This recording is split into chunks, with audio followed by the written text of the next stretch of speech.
We're going to have a little Q&A. And at the risk of sounding redundant, please make your answers genuine.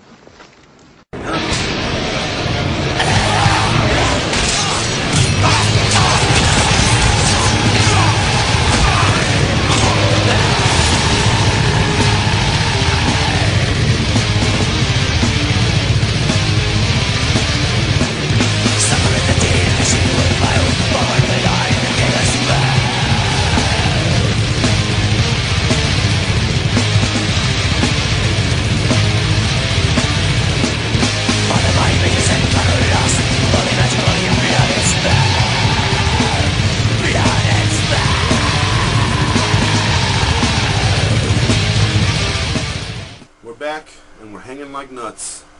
I was born with a wing, but I never had a nutsack. There you go. Alright. Next questions come from the Anime Angel 2006. Isn't she OG-13 too? She is OG-13 as well. She is. Good to have the OG-13 still around. What do you guys think of Doug Bradley's Spine Chillers audio book series? You guys should check that out. I sent you a link of a video that previewed their 6th volume that had both Doug Bradley and Robert Englund both reading a classic horror short story. We're going to put that link up for you so you guys can check it out too. Would this be something that you'd buy or pay to download on their website? And there's the website and everything. Probably. Yeah. Oh yeah. Yeah. Because, you know, you got to support the OGs and... sometimes I want to be lazy and just have shit read to me. You know, and who better? Yeah, who better? Especially Doug Bradley. I mean, he's one of those guys that's got that distinctive voice, you know? Oh, yeah. And Robert Englund as well. If Triple H, Kane, Michael Myers, Jason, Big Show, and Freddy Krueger were all in a WWE Royal Rumble match, who, in your opinion, would win and why? Well... if it's the Tyler Mane Michael Myers, I'm giving it to him. If it's not, then I'm giving it to Kane Hodder's Jason. Because as good as Triple H and the Big Show are, really, are you really going to be able to stand up to Jason and Michael? No. Freddy's going over the rope. I'm sorry to say. Quick, fast, and in a hurry. He's just too small. You know, if he was in a match with Rey Mysterio, I'd give Freddy the edge. Yeah. But Big Show and Triple H and Kane and Jason and Michael Myers? Good question, though, because that would be a badass match. Yeah, it would. Because Michael and Jason would just end up killing people and throwing them over the rope. Throwing their limbs over. Yeah, one piece at a time. If you were given a survey by the MPAA by phone and they asked you what type of films would you like to see in movie theaters in any genre, what would your response to this survey be and why? Note, there's a question on what do you think of remakes and should they be banned from movie theaters. That is part of the survey. Yes. Yes, they should. They should be banned from everything. Like we heard from somebody that said he went into a Blockbuster looking for the Nightmare on Elm Street remake and they said, no, we're not carrying that shit. That's the kind of attitude I like. Yep. Me too. And I would say original horror. Yeah. Brutal action like in the old days. Yeah. And I would demand that you get Van Damme films back in the theater. It has been a while, hasn't it? He suffered a heart attack too yesterday. I don't know if any of you guys know that. What? Yeah, for real. But he's okay though. On the set of his new movie. Well, there you go. Maybe it's probably going direct to DVD though. Huh? Yeah, see, that's what I'm saying. You got to get Van Damme's back in the theater. It's probably why he had a heart attack. It's better than all this other bullshit Valentine's Day and all this crap. No one wants to watch that fucking nonsense. I agree. If Tim Burton made a Dark Shadows movie, would you go see it? I heard on the radio that he might be. You know, Tim Burton's pretty badass, and a lot of his movies I'm down with, so yeah, I'd probably go see it. I know The Missus is a... Oh, and my missus is definitely a fucking Tim Burton fanatical. You know why I would go see it? Because Tim Burton's got the magic. Everything that motherfucker touches its film turns to gold. Yep. Batman. Corpse Bride. Oh. Nightmare Before Christmas.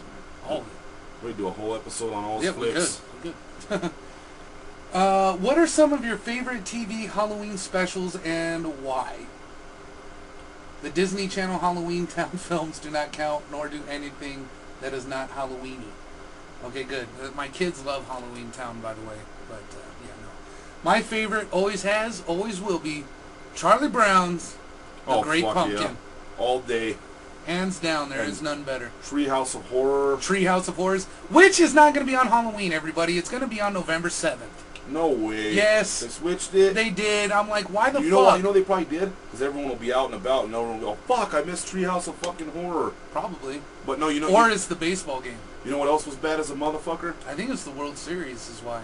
Maybe. You know what else was bad as a motherfucker, too? All the Halloween Roseannes. Those are bad. You got Dan with the Jason mask and shit. Yeah, bad, dude. Those were bad as fuck, man. You know what else was cool, too? The fucking Home Improvement horror ones were good, too. Yeah, those were good. Those were good, too. Good shit. Mm-hmm. And Night Court. Yep, Night Court had good horror ones.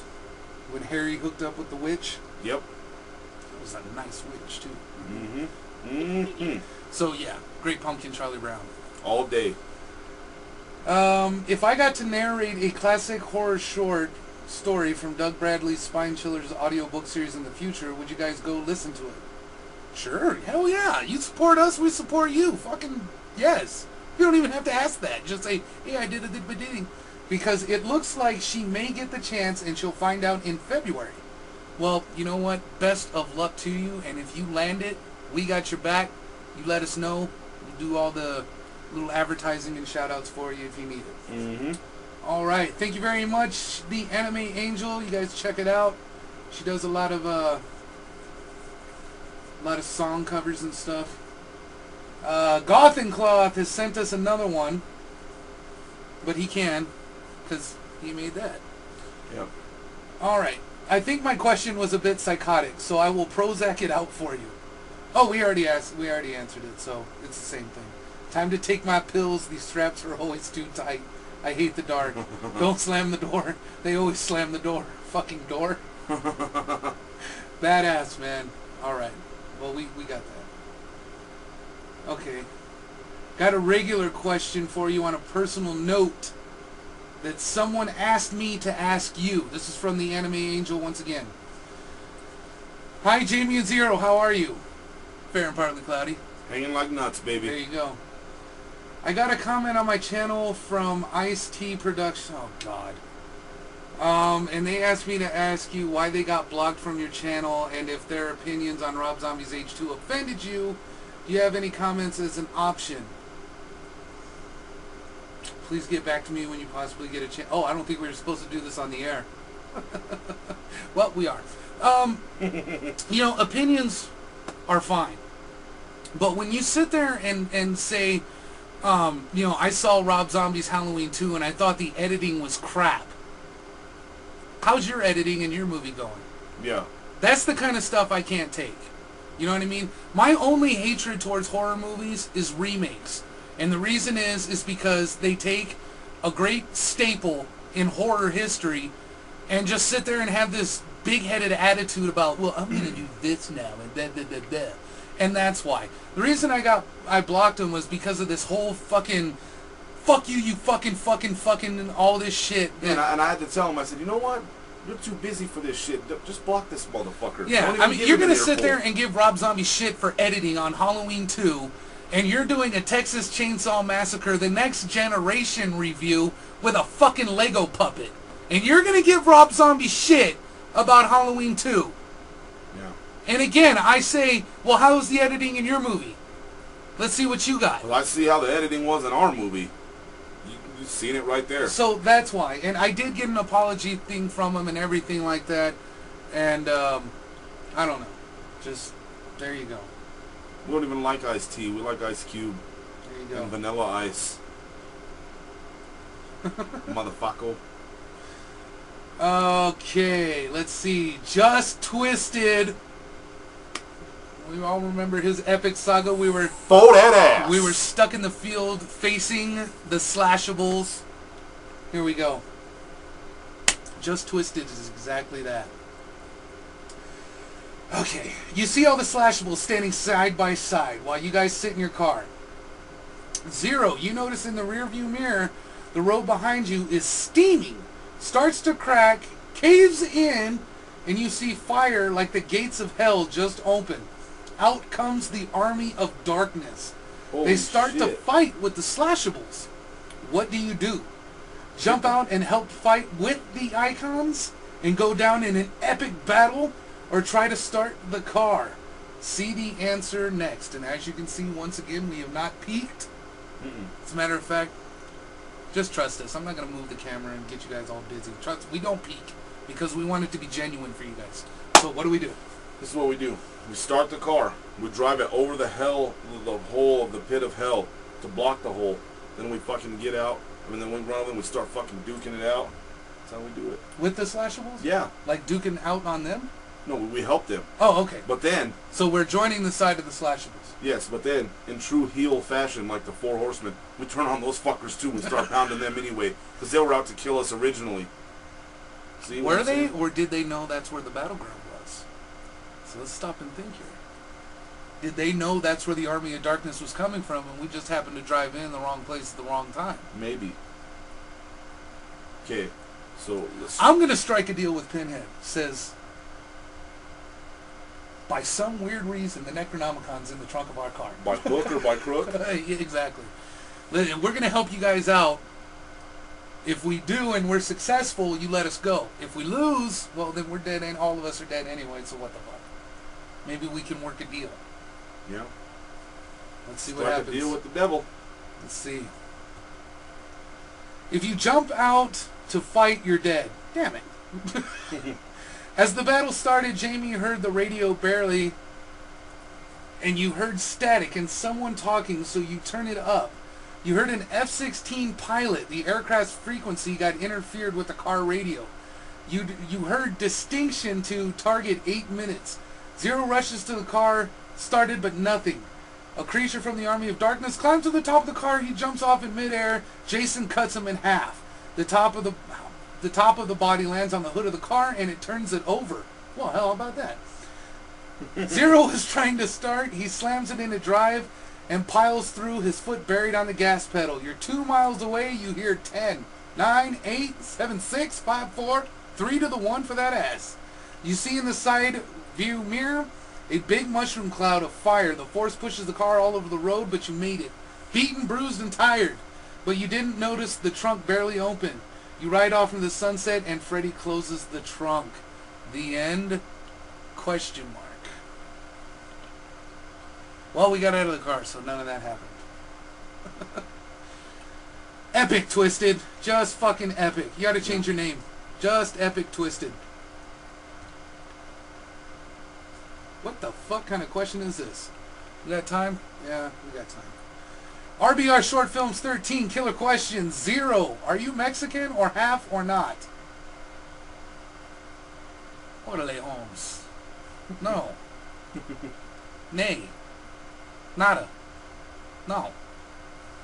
Half Italian, quarter Irish, quarter German.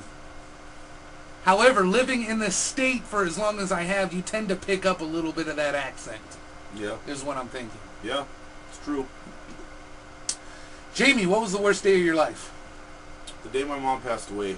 That would have to be mine too. Yeah. Hatchet or laid to rest? Ooh, shit. Damn. I'm gonna go with Hatchet. Kane Hodder. I know gets the both advantage. of those dudes, so I don't really want to answer that. I don't want one to think I'm being more impartial to the other one. Well, I know. That's why I had to use the trump card of Kane Hodder. Because both of them are badass. But you got that Kane Hodder element. And the Danielle Harris element. But she's in both. She's going to be in Laid to Rest 2. But she isn't yet. But she isn't in Laid to Rest 1. Exactly. And she's not in Hatchet 1. So, yeah, I'm going with Hatchet. Yeah, me too. Okay. Some psychics say Obama will be assassinated next year. Do you guys believe that or not? No. No, I don't. No, I don't. Psychics say a lot of shit that never come true. And how come every time they have a hotline, they never call you? If they're psychic and something important, shouldn't they call you? They know your number. They're psychic. I don't buy into psychics. I really don't. Chris Fleming is like the only guy I buy into, and he's more of a sensitive than a psychic. So, those fuckers. All right, we're going to have to continue your question on the next one, so we'll be right back.